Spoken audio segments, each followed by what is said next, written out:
Are you ready? Nah, you're a fucking bum. You're literally a bot. You're an NPC. You're just a bot. You sit there with two phones talking about fucking Fox Sports. Like, Will was the one who found it interesting for the show.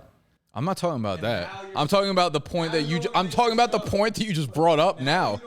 All right. Who are actual creators. Nobody wakes up. No. That point you made, you're like, oh, you don't want to be like. No creator wakes up and being like, oh, I need to do more because the way that Fox Sports operates. I think I'm making the point. That wasn't the point. Yes, it was. No, it wasn't. The point was. The point was. A lot of creators, you wouldn't understand this. Hey, can you switch to the yellow mic?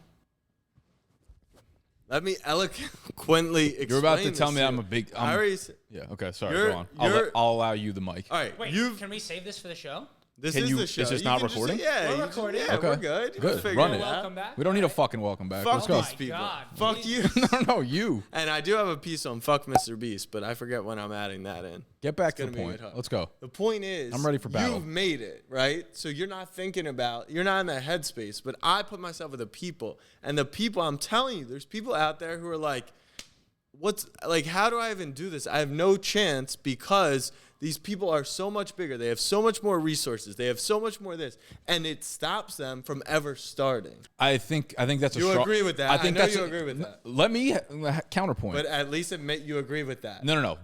I think there are people out there that will agree with you. I think that's a straw man argument. I think that is like I'm making an argument about like 1% of people. You say I'm too out of touch because I've made it, but I was the not made it person for 5-6 years. Never once did I wake up and say I'm not going to be able to make it because ESPN has too many fucking resources and I can't catch up to fantasy football. I actually disagree. If you go to the Q&A, these are all the questions. The first question about when should I upgrade resources? That's not the same thing. It is. No, it's all grouped into this idea. I'm telling you, there's a large amount of people who are out there who are like, I can't do it because I'm a one-man man. Just didn't want to talk about fucking Skip Bayless and how there's opportunity there because he's terrible. Big media sucks. That's the point of this entire podcast is to say that you can get ahead by focusing on doing the small things correctly. So don't you think that's valuable to discuss on the show? I just think it's the main point of the show. I didn't think we needed to talk about Skip Bayless. I think Will found it interesting. I agree. It is not about Skip Bayless. Skip Bayless is the vehicle to discuss the topic. But no, we're not going to break down Skip's tweet about how he's promoting a show. It sure felt like we were about to. Talk to Will. Talk to the producer. He's acting like he can't even hear us right now. He's like, I'm not involved. I'm not involved in this. He's the most fucking locked in on this right now. Ooh, welcome back to Big Content, otherwise known as the Big C. I'm renaming us the Big C. You can take that however you want it. Get your Big C, vitamin C. You take vitamin C? What kind of subs you take? Creatine. Dub. Good for, as an alopecia baby, good for hair growth, actually. Really? Yeah. Didn't know that. Yeah. And I think it grows your nails. And I think you're talking about biotin. Biotin also. Biotin nails. But creatine is sneaky for the hair growth. You didn't think I had that biotin pulling my bag, did you? No. I'm a suppy guy. That was impressive. Outside of that, protein powder, that's it. All natural. You? We could tell. Maybe not the point. So I probably have like 6 or 7 subs that I take. Really? Yeah, but it's like vitamin D, fish oil, a multivitamin, also creatine, things like that. And then there's probably like 3 that I have no idea what they are or what they do, but I remember hearing it on like podcasts I listen to. They taste good. They're good gummies. No. They're just disgusting fucking like white powder pills that, no reason for me to take other than heard it on a pod once. And you know what? Hopefully we'll pitch you some things that you hear on a pod today that you could take with you going forward. Hit them with the table of contents. Table of contents this Saturday, which by the time this episode comes out, because our producer is always slacking, he should have this out in an hour, but probably going to come out after the fact. Therefore, the BDGE. Wow. This the is BDGE. Tough. You really haven't done this in a while. Event, we'll have passed, but we're going to discuss leading up hours before what we're looking at. Snapback's YouTube to the moon. We knew that. No, nothing new there, but we'll discuss. Just can't even relate to smaller creators anymore. It's crazy. Creators' response to sketch news. This was wild, and if you want to flash back to when we talked about there would be a moment. I think he's in a really vulnerable position with coming to a meteoric rise through TikTok in that these types of people, like you can't really find anyone who does not like sketch, right? Like he is on that path right now. With that also comes pretty much most people don't know it, but almost all of like TikTok right now would love for him to do some really fucked up shit to try to tear him down. Yeah. With Sketch, not gonna lie, I didn't really see this one being it, but you never know. And then Amazing-Matic, who's a Madden YouTuber I follow, he put out a really great tweet. There's a lot of hype around the EA College Football 25 series. And what do you do when all this hype exists? How do you capitalize? But also, what's the long-term vision? And then, of course, because we're for the people, or at least I am, Nick's Big Time, we'll Q&A it up. Right. We'll answer a few of your questions in the Discord. It's crazy. He was the one who posted the fucking Q&A in there. I didn't. Last time you were in the Discord. You did? He's probably not even in the Discord. No, I didn't. I am in the Discord, and I'm plugging the Discord. Yeah. Get in there. You have access to people like Nick and I, two people who have made it, but one of us has remained true to themselves. All right. Yes. Let's talk about the person that did will start off the conversation. BDGE trivia event this weekend. Snapback Sports built a power squad, but that's not what we're here to talk about. I'll give a quick rundown of the event. So basically, we've been putting out trivia content, NFL trivia content on YouTube and TikTok for a year and a half, maybe now. And I decided like, hey, I want to take this live. I want to take it in person. I want to put on for the fans and put something together that I really haven't seen done, at least in the way that I'm imagining it being done. So basically, we rented out a bar for a day out here in New York City. We put 100 tickets on sale. We've sold like 85 at this point. So I think by the time Saturday rolls around, we'll probably be in the 90 to 95% range. So close to sold out. So it should be a relatively packed venue between all the contestants and stuff. And it's a tournament between 5 creators / brands that are coming together. So it's us, it's you guys, Underdog, Fantasy Life, and Nerd Sesh. And it'll just be like a fun day-long thing where they're competing in trivia, very similar to our content. And then afterwards, the audience members and the fans that bought tickets to come out and are probably our biggest fans, or at least the ones in the area, will get to kind of just like hang out with us and meet us and all that kind of stuff. So it's a full day event with obviously a lot of moving parts. Really excited for it. Something I've been working on for quite a while, and it's coming up in 2 days. So, I'm not finished with everything yet, but I feel like we're starting to dial in. So I think the way to cover this, as a business person, I'm actually really intrigued by like how you thought through pricing, how you thought through actually the technical stuff and the technology at the venue. But I don't know how helpful that would be to the audience. I think we should talk about essentially how you transform content into an actual product, event, sale of something. I think that's the more fascinating route here. So you're creating trivia content. You have this vision to blow it up. Number one, you have to make the content entertaining and engaging to the point where when people come and sit on this couch, they want to be playing just to have fun themselves. So that, in my opinion, is how you attract teams like us, teams like Underdog, teams like Nerd Sesh, because they would just compete in this to begin with, right? Yeah. And then talk me through how you can transfer and also promote through your content as well. Yeah, I think whenever you are making a product or service, it should realistically come from one of two places. It should come inherently from something that you think is great and will be really valuable. So sometimes you just have this like inner, voice kind of eating at you being like, this is it. Like, this is it. You don't really have a lot of logic or reasoning or numbers behind it, but subconsciously you've probably built that up over the years. So you have a product or service in your mind that I'm like, I bet if I put this out into the market, like people would love it. Sometimes you're wrong on that. Like I put out products like that where they are completely off just because timing, whatever the case may be. The second thing is, this is like, I consume a lot of content from Alex Hormozy, and a lot of the video content that he makes will start off via tweets.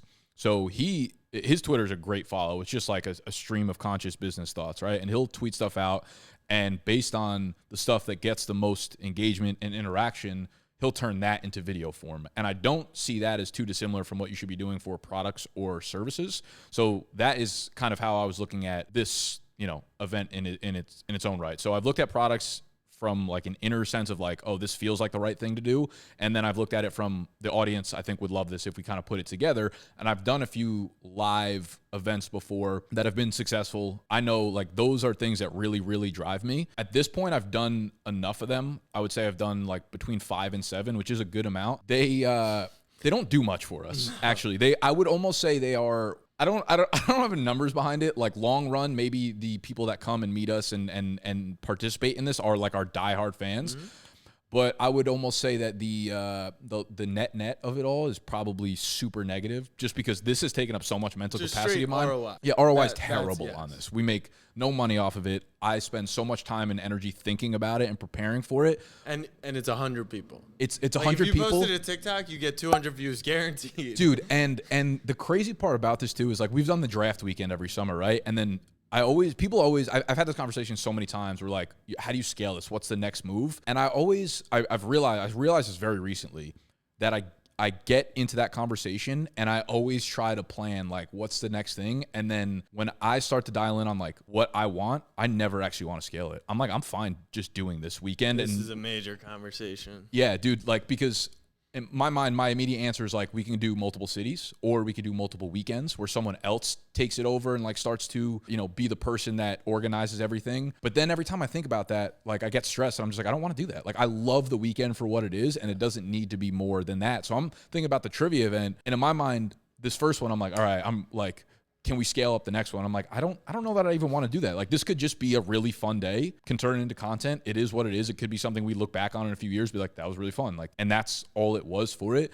And these in-person events, for me, again, I think the biggest ROI is that they're just fucking fun. Like they're really, really fun. And I get to enjoy that day with, my team, you guys, and we're obviously very close to the guys from Underdog and Fantasy Life and Pete and like the Nerd Touch guys. And then all the fans coming in, like you guys will get to meet, all of our biggest fans. And I'm sure that will like kind of soiree into them becoming fans of all of you guys. So for me, again, business ROI, definitely not there, but just like on a personal level, it's some of the most satisfying things that you could do. So keep that in mind. Live events, if you have a larger audience, extremely difficult to pull off unless you have really, really large scale. Like as you said, we're throwing around numbers. We're going to sell 90 tickets. We have a TikTok audience of 650,000 people. We have multiple YouTube channels with 50,000 plus subscribers. It's very difficult to really sell tickets, pack out places. Obviously, putting a paywall behind it makes it more difficult, but that's kind of where my mindset is with everything. So I got two, and they'll probably be long-winded, so strap in. Number one, the feeling that you cannot scale these micro events or micro actions is accurate in a way, but it's also a silly thought. And what I mean by that is we built Snapback, the first 10,000 fans, we would just post Snapchat stories, and I would reply to every single fan. And okay, so if I sent 100 messages a day, I'm still only getting to 36,000 people, in a year. And when you're talking about following, you need millions and millions to build business and all this stuff. But like, because I responded to those people 6 years ago, they've followed ever since. Yeah. And I think when you think you can't scale small stuff, that's because people, a lot of the time, they don't have that long-term vision. And you said it, and you knew it subconsciously. It's like, yeah, next year, maybe we do a 200-person event. But those 100 people, if this business exists in 10 years, they will be there in 10 years. Yeah. And so it does start to add up, word of mouth, etc. Yeah, and it's not that I don't think we can. It's just like at the end of the day, my business, your business is a reflection and an expression of who you are. And if I don't want to make it bigger than this, then I don't have to. Right? Well, that was part two, which is we've hired 5 people over the last 6 months. We've doubled our team. We're growing, which we're very excited about. Every step along the way, and right now that we've ended our hiring freeze and we kind of have this, multi-year vision, I balance, and it's unique for us because we don't have shareholders. We actually do not need to scale. Like there is nothing that says you need to scale. And a lot of the times I like to remind myself, like as long as we're creating awesome content that I'm having fun enjoying and doing, like yeah, maybe if we don't scale, maybe it'll run out one day. Dude, but like we don't have to. Like, why do I have to grow bigger? No. You do, dude, I was having this conversation with someone like 2 days ago. It's someone I just recently met. And they're successful in like the tech space, and they run their own business, and their business is revolving around media, creating content, and then consulting. So because of their content, they get called into very large scale businesses to like talk to the team about the future of tech and things like that. And I was curious. I was like, what's your team look like underneath you? And she was like, I have a publicist, I have a content, post-production producer, and then I have an assistant. And as she's scaling, I'm thinking to myself, like, why do you scale your business? Like, what is the purpose of scaling that business, or what are you trying to accomplish? She's like, I want to get in front of more businesses, and I'm like, most of that can just be accomplished by making more content. You don't need to scale a team behind it, because I started thinking, like, I don't really want to scale for the sake of scaling either, and I was like, I think the only reason I want to build a team around is because I would just rather do this around people. Like it gets fucking lonely and boring if you're not around people that are also passionate about the same thing. So I think like scaling is going to be one of the most forefront conversations, I think, over the next 10, 15 years of like creator-led businesses and just businesses in general, because I think we'll see the pendulum swing where everyone was like, scale, scale, scale. We'll hear a lot of people that are like, no, you should not scale, build a team of 1 or 2, and then it'll kind of like meet in the middle somewhere. But I think it's a real conversation to have about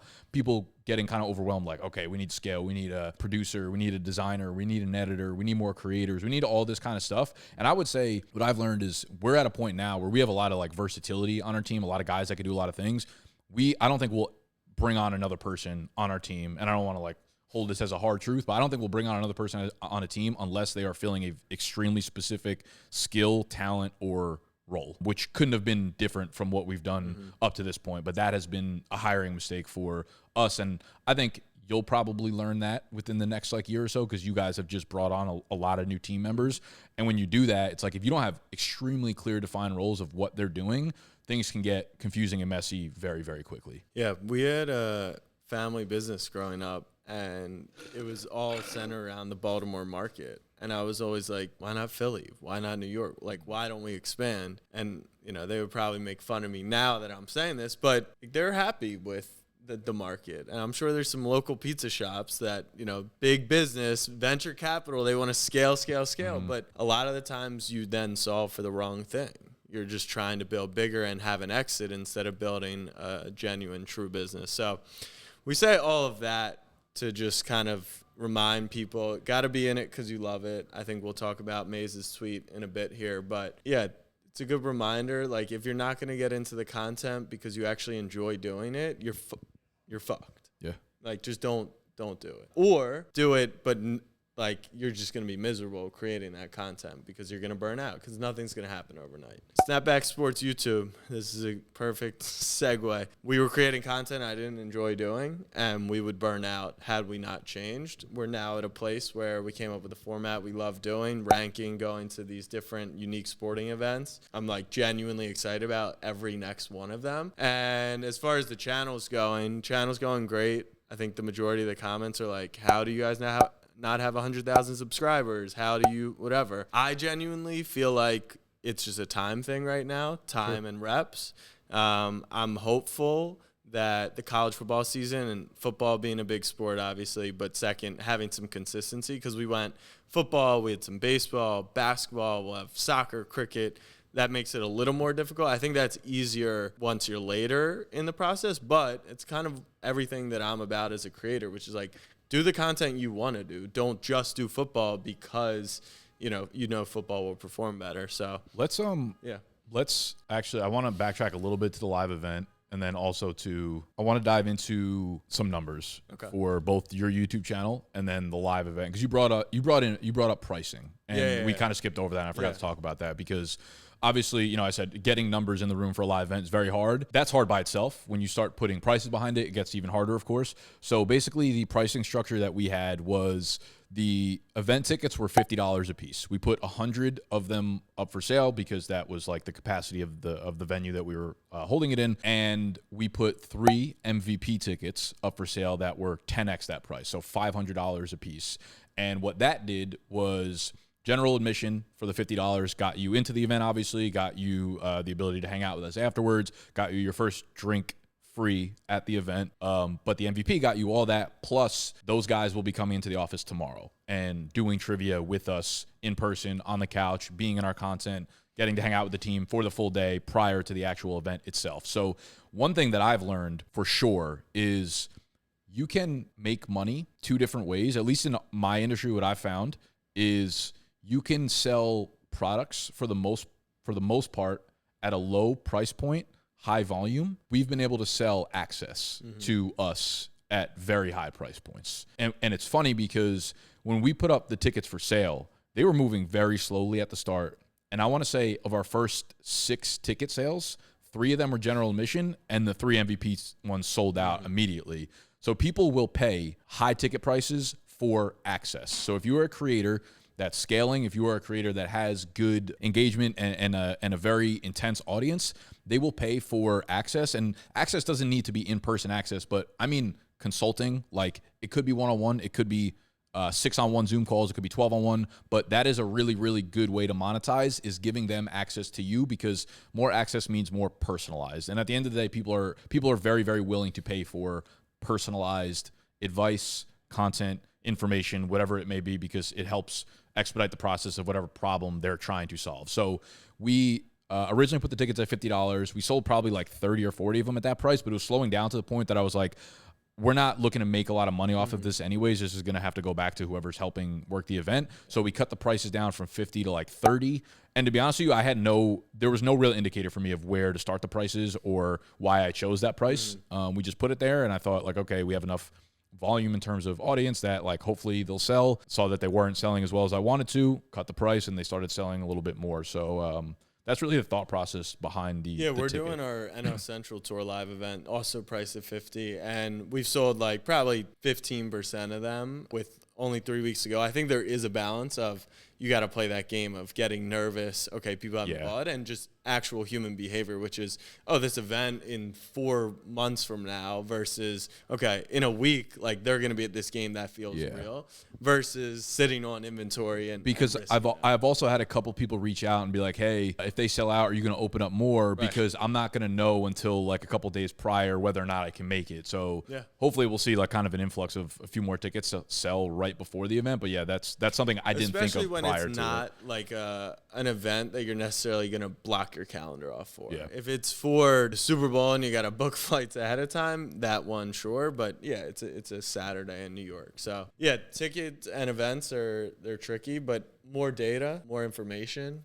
is valuable. Yeah, so parlaying off just the numbers that I want to get more into is your guys' YouTube channel. So it's growing. I want to talk about numbers in terms of like subs, obviously, but I know you guys are investing a lot of like time, energy, and money into getting this thing growing, right? So you guys have people that are working on your thumbnails. You have editors, obviously. You're still working with the consultant? We trimmed him down, but yeah, he's still... So you guys are spending money to make this thing grow, obviously, and the growth is coming organically. It's not like you're putting money behind like paid advertising to get it out there, sponsored ads or anything like that. But I do want to talk about, because when most creators start like any normal YouTube channel, you're not really investing a lot. You're investing your time, not your money, and you guys are doing both. So based on, I mean, you've been in spots where you've done both, right? Like based on what you've learned this far into investing all this money into the YouTube channel, what do you feel like is worth investing money into when it comes to whether it's production, post, pre, you guys spend a lot of money on travel to make the content itself. Like what do you think is money best spent when you're starting out? I just think it's your time. Yeah. I just don't have the time to edit because like that's just not what my role is. So it makes more sense. My time is best used being in the content, not editing the content. Sure. But at the early days of YouTube or Snapchat or any content we've created, I would edit that content. I would learn how to make a thumbnail. So I would say there's no better use of money than time. Like just use your time. And if you're sitting at home with a 9 to 5, like use those 6 hours. I don't have those 6 hours because we're traveling and creating the content. In terms of, I mean, it depends obviously what type of content you want to create, but like all the video game creators, like takes whatever. You own an Xbox and a game capture and you can post your content. You edit it. There's free tools. So I would say in terms of like the money we have spent, the resources we do have, I would say our advantage is we're going to go to more interesting events. But that's like our content is very specific. It's going to games. So let me move that to a different direction because when you're investing just time into something, you're not necessarily expecting return money-wise when you're starting. Right. Since you guys are investing money into it, you have to be thinking about this from a larger picture, right? Eventually, maybe it's not top of mind right now. Maybe it's not a problem you need to solve immediately. But if there were companies that were thinking about going down the same path, or creators that were like, you know what, I saved up $20K, I'm going to invest it back into my channel, into my content. Like, how are you thinking about long-term productizing, monetizing, or is that something that you're like kind of just kicking down the road and being like, once we build the right audience, we'll figure it out? No, I have ideas, but I know because of what we've built so far and just like generally having a brain, if you have audience, like you need audience, you want audience. So I know if we build this to 1 million subscribers, the world becomes our oyster. We can do live events. We can sell. But you're going to spend a lot of fucking money before you get there. Yes, we're investing into it. Yeah. But you could spend a lot of time before you get there as well. And we have the luxury of being able to spend that money before we get there. So it's essentially like you could raise money and do the same thing. Yeah. But you have to invest into it. I mean, we did make $400 over the last 28 days. That's big. So we break even then. Yeah, we're pretty much even on a 6-person team there. My grand goal, which once again it comes down to like, do I really want to do this? This is like you got to raise a bunch of money for. But I think there's a world where we showcase sports experiences. We get an audience. We become the experts on going to sporting events, and we can create a platform that's like your one-stop shop for going to a Bengals game. So so maybe like an app. More like a website. Like what are the sites that give you cheap hotels? Like Kayak or whatever? Hotels.com. Yeah, hotels. Expedia. But sure. Snapback.com. Yeah, I mean. Snapbackexperiences.com. You go in, you say, I want to go to a Packers game. Okay. Here's the best airports to fly into. Here's what airlines use. Here's the hotel. Here's pregame restaurants. Here's like tailgates. And the Packers tailgates could sell into ours. We take a cut there. Here's tickets to buy. You could do it for 2 people. You could do it for 200 people. And then you can essentially like take short form content. Here's the best way to go to a Green Bay Packers game. It's a 60-second video on TikTok. Put paid spend behind it to Packers fans, and boom, we've made $10 on every transaction there. This is a really cool conversation, I think, because what you just explained, I feel like is you have that product in mind, that end goal, but the way that businesses have operated, I feel like for the last 10, 20 years has been to raise money or raise funds and then build that out. And then figure out marketing afterwards. Yeah. You guys are taking the opposite path to get there, where it's like all of our time and investment is into the marketing platform first, and we'll figure out the product down the line, where I think that is the best path to go for any company in the modern era, because I think your good content can supplement a mediocre product, but a good product, unless it's incredible, won't get to the masses. Like, I think Apple is probably one of the only real examples of this, where like they don't really market, right? They don't do any social marketing. They run some like commercials and stuff like that, but they're fine with it. But their product is so fucking elite that it can kind of sustain itself on its own. I don't think most companies can do that going forward.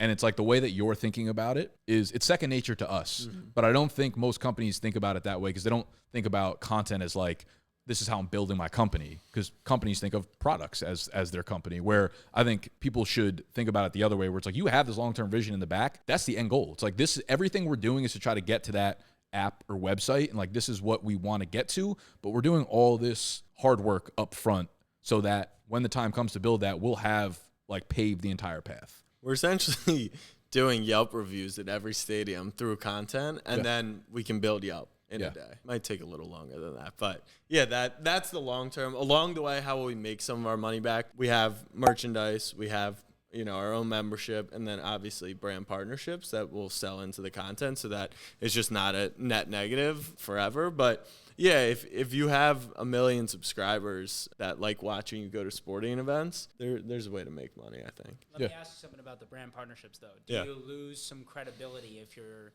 brand partnership is, oh, we stayed at this Marriott hotel, like Marriott is sponsoring your content? Like, are you worried about losing some credibility in terms of that? Right now, we're partnering with fantasy company, ticketing company. I think in the long term, you wouldn't be able to partner with those unless you create an interesting angle. So it's a good question. I think a lot of it, and we have these conversations a lot about like Portnoy and rating pizza. He has to be as honest as possible on what happens if Domino's wants to, sponsor him. And so we have that conversation when it comes to access from teams, where sometimes we're like, we don't really want the access, because if the experience isn't bad, we need to be truthful in the content. I get what you're saying. My answer would be, if or when we launch that platform, we would not. Your product is at the core of your product, you're selling honesty. Yeah. Basically. You couldn't, if you were to build it out based on advertisers or sponsors, it would completely strip the credibility, of course. And now the nice thing, and similar to where Portnoy's at with the pizza stuff, and we joke about this, is a lot of the experiences, not necessarily the hotel or the specific restaurant, but general experiences, it makes it easy. Like, they're all positive experiences. If he's just going to the best pizza places, he's going to give them, even if the best, worst one gets a 7.7, it's not a bad recommendation.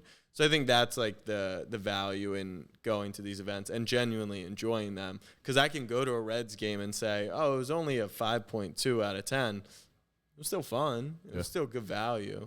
But it's a good question. What's up, brother? Want to talk about sketch? I don't really know how to like approach / tackle this topic. Basically, videos were leaked of him.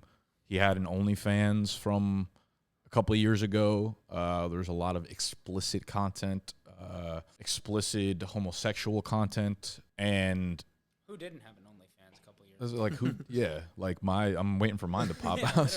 You got to get bigger. Yeah, so it basically like broke on social, these videos and his OnlyFans, and people just like went up in arms about it, and it became a problem for some people. And we talked about it in the office for a while, a couple mornings ago, and I didn't understand it at all. I didn't understand any of the outrage or why people were upset, but it became this whole like posturing thing where like people were fake mad up front, and then everybody was like standing up, like I stand with Sketch. It's like literally he just was gay for like, you know, a video, and people are acting like this was like a moral problem. And I don't know. It was just a weird situation. It looks stupid.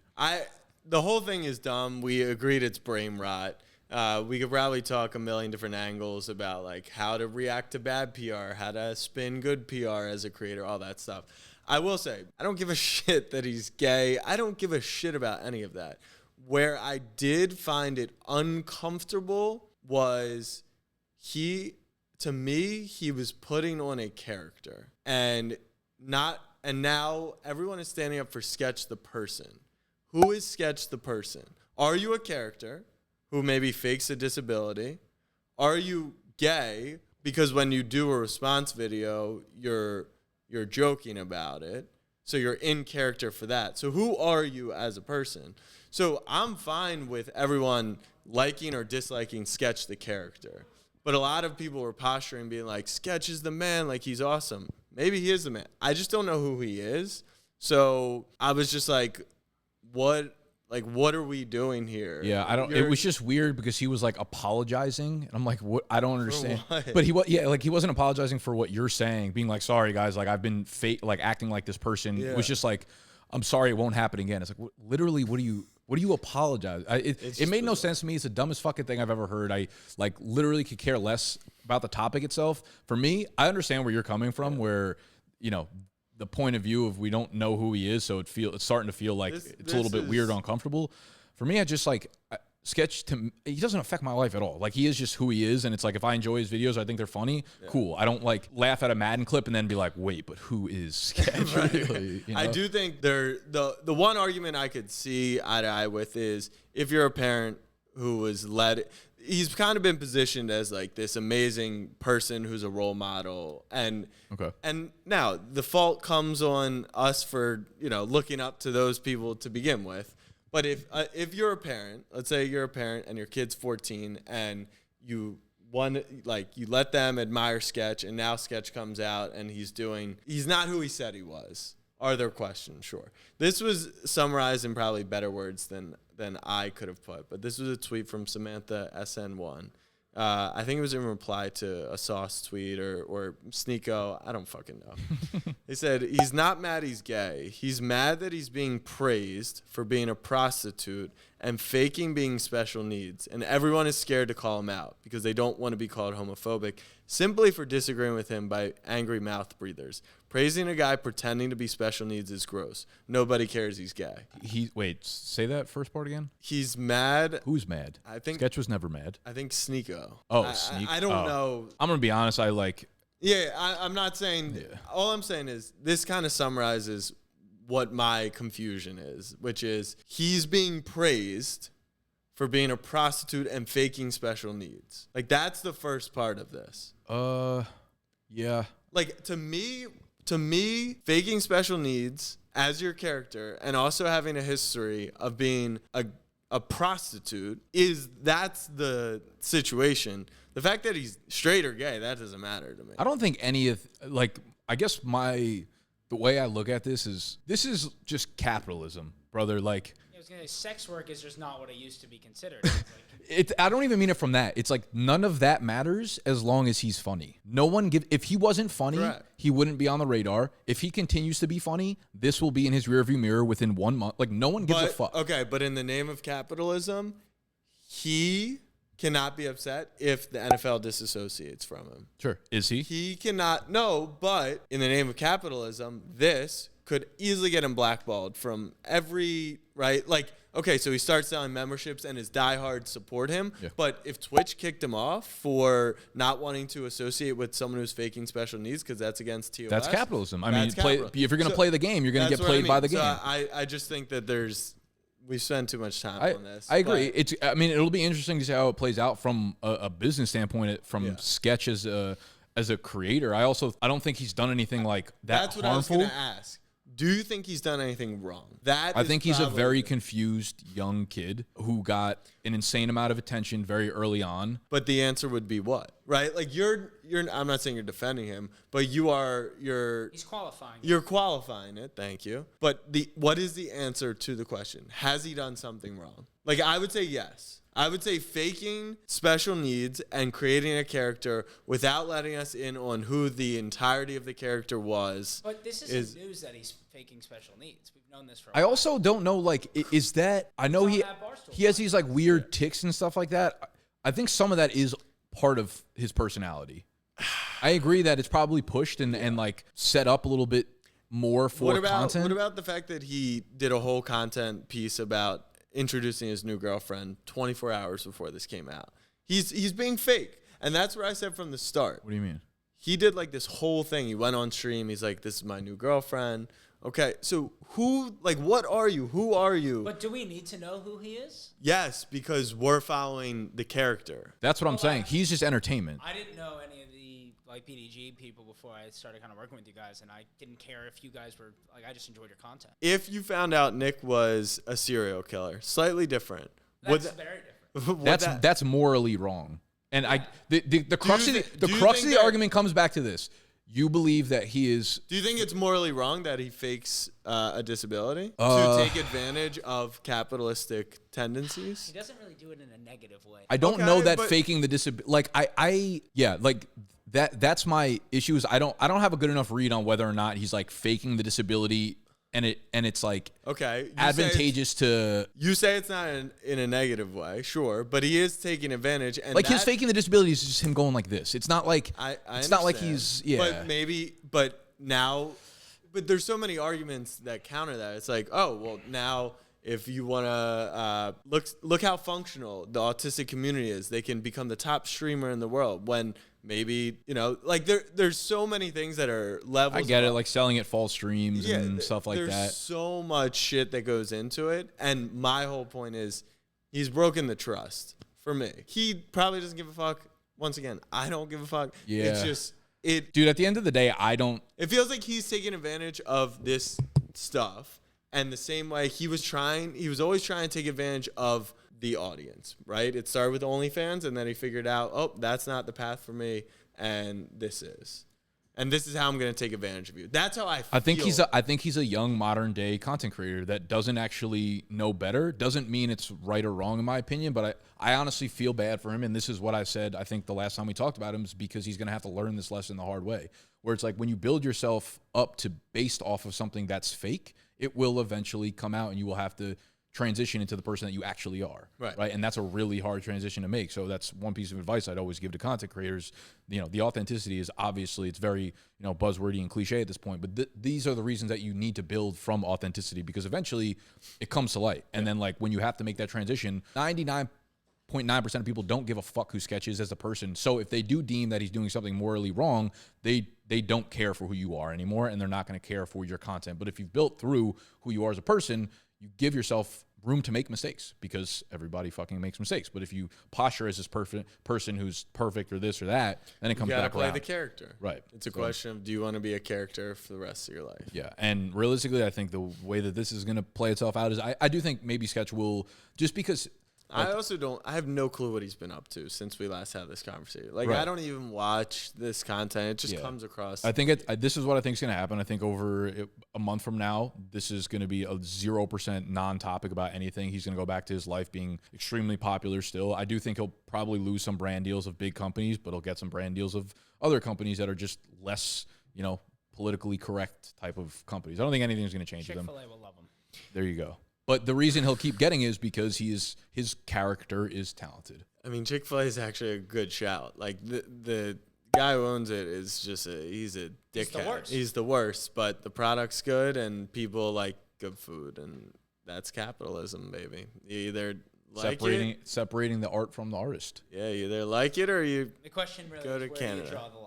Yeah, everyone's got a different line. All right, let's talk about a positive spin on content creation. Maze Matic, he's a Madden streamer, video game streamer. He tweeted this. I'm sure. This is too long. Let's just say the new college football game is coming out for the first time in. Well, what if people are listening? You're not. See, you only care about YouTube. No, I'm just saying this is going to take 84 minutes. About this. That's a big tweet. How did he even fit that all in one tweet? Elon. Yeah, Elon has. All right, so, read it, Jack. Yes, I'll summarize it. There's a lot of hype around this new college football game. There's a lot of FOMO going around, and everyone's trying to win their share of the public's attention. But his point was content creation is a marathon, not a sprint. Yes, you can take advantage of this game, but you will be able to it's the cream, always rises to the top. Take a deep breath and lock in for years. That's how you'll find your success. So I think this was really well done. It showcases two things that I'm a big believer in. Number one, that when the moment happens, when the iron is hot, you need to strike in that moment. So I do think we're going to see a lot of opportunity come right out of this game. And if you are one of those people, you're going to, this could change your career. Undoubtedly. I follow this guy, Bordeaux. He's well known on YouTube, but I don't think his Twitter presence was huge. He's gained 50,000 Twitter followers, putting out all the new tips, leaks, gameplay on all the modes, etc. So when something has this hype, absolutely capitalize on it. To an extent.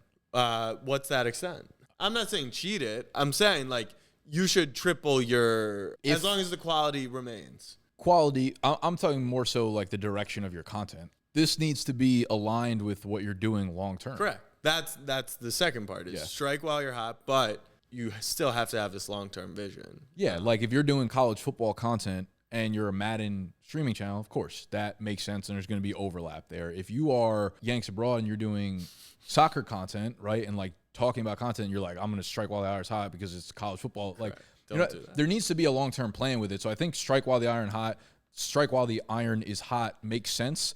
As long as it's in the direction of what you're doing too. Because capitalizing on hype is just that. You'll get hype and you'll get attraction, you'll get engagement very early. And then you need to ask yourself, is this something sustainable? Is this something that I actually want to do? Because now the audience that I've built is coming to me for this specific subject or topic. Yeah, so for EA College Football 25, we actually had multiple hours plus long brainstorms on what our content series is going to be for our video game channel. We broke down the game modes, we broke down the pros and cons of each, but at the end of each, and I actually didn't mind doing it at the end instead of the start, after we discussed what all the options were for the series, it was, do I want to do this? Okay, this is a really good conversation just from us in real time. Yeah.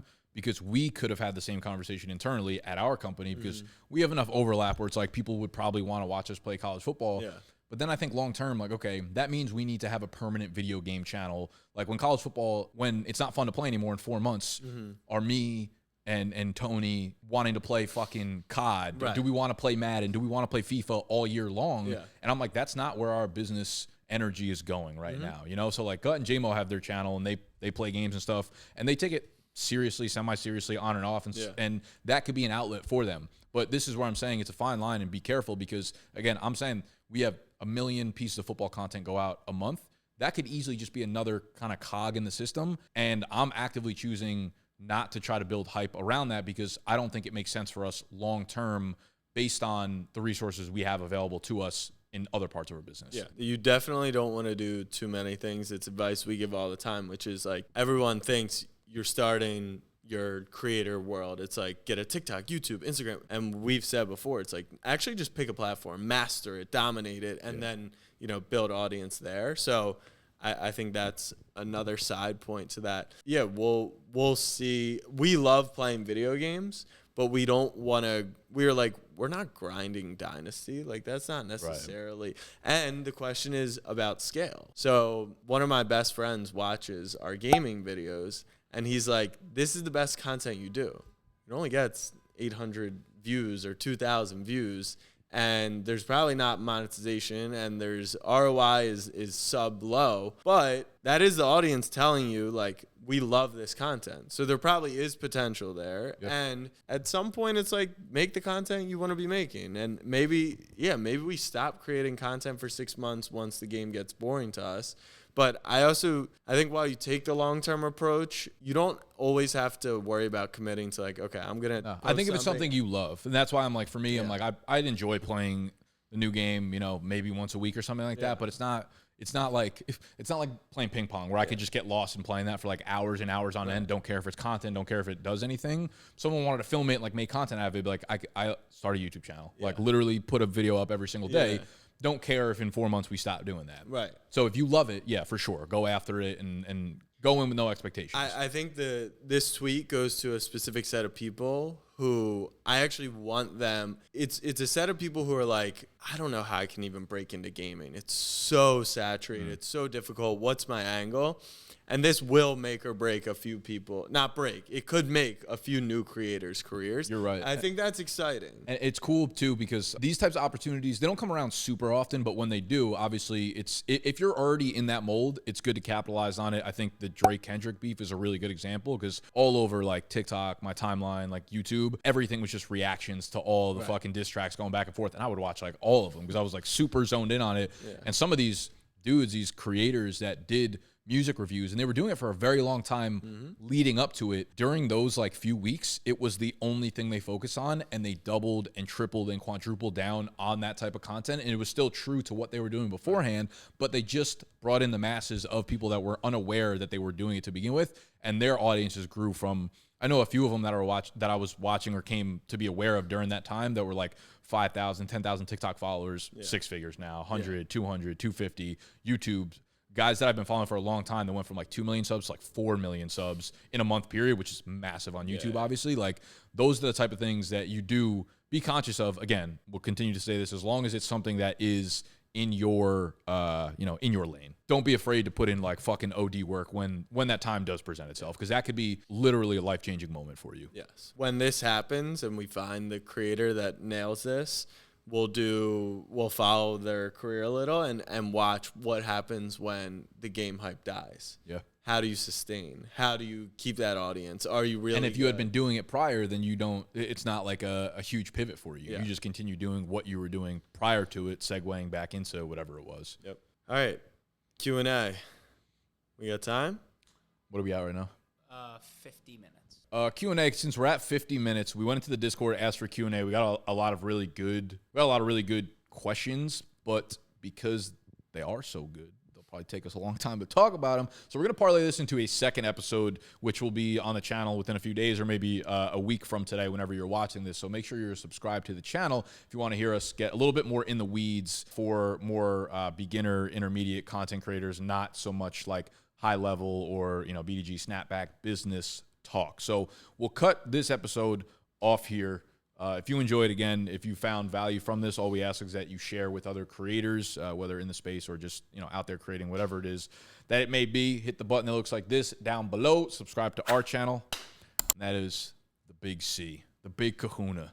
Kahuna's with a C or a K? It's a K for sure. It's a K for sure.